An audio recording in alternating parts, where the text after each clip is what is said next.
More often than not, camera manufacturers focus their marketing strategies on minor new upgrades in camera technology. They're selling us on the tech, and not necessarily the art. And it's distracting us from what's most important. And that is, how is a new camera going to help you tell a better story? So what camera is going to help you tell your story? That's the question. So, how do we decide what the best camera is? I mean, what does best mean? Best for what? Are we talking about image quality, print quality, or maybe print sizes, megapixels? Perhaps it's a wide range of camera settings and features. Maybe that's what makes for the perfect landscape photography camera. Or maybe it's a more simplified type of camera that offers less menu options and ultimately less distractions in the field. But truly, I'm putting the cart before the horse. Before trying to decide what the best camera is, maybe we should think about what kind of photography that we wish to pursue. And there's no way around it. Selecting the best camera, it's subjective, but it's got to be based on objectives. What are our objectives? What are we trying to do with the camera? Also, we need to understand our priorities as well as our subjects. So the question we should be asking is, what are our goals? Look, I know camera gear is exciting and I certainly enjoy my fair share of it. But the question we should be asking ourselves is, what type of landscape photographer am I? And what's the ultimate destination for my images? I mean, what are you going to do with your product? Do you want to sell your prints, or maybe share prints with family and friends, or maybe share your images, some kind of photo album or something? But I used to sell stock images. I still sell a few stock images, but most of my sales today come from fineartamerica.com. And I like to offer lots of options to the buyers, so large prints being one of them. So that's something I always think about when I'm selecting a camera. But maybe you want to shoot film. I don't know, maybe you want to develop it yourself or just put it in albums or books. There's a number of things you can do with your prints, but maybe social media is the thing for your final product, your images. I mean, social media is certainly popular today. Honestly, you may not even know what you want to do with your images, and you just may want to keep your options open. All of these are valid questions to ask ourselves to determine what the best camera for our type of landscape photography is.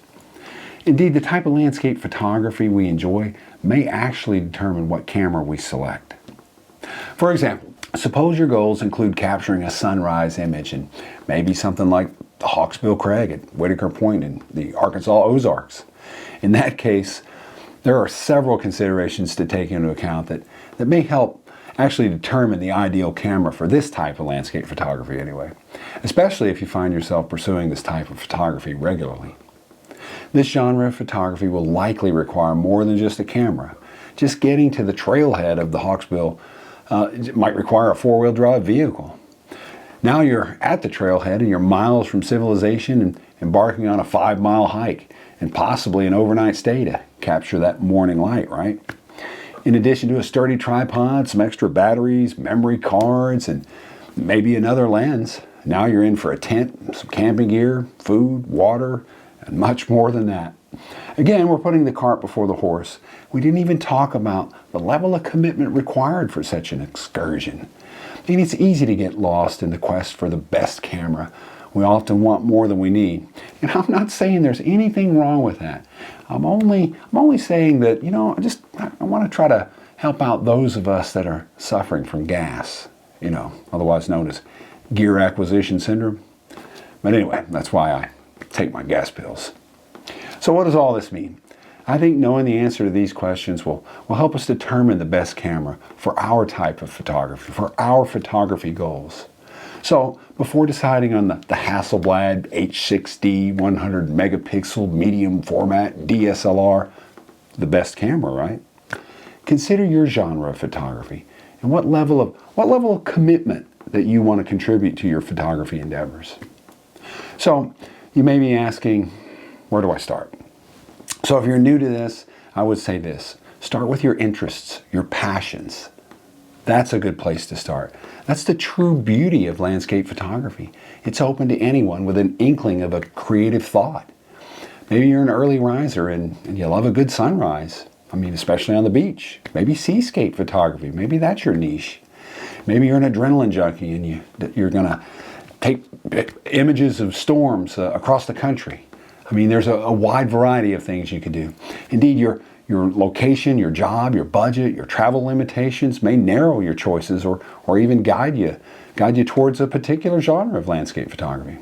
In fact, the best camera for landscape photography may be the one you already have now. So, something to think about.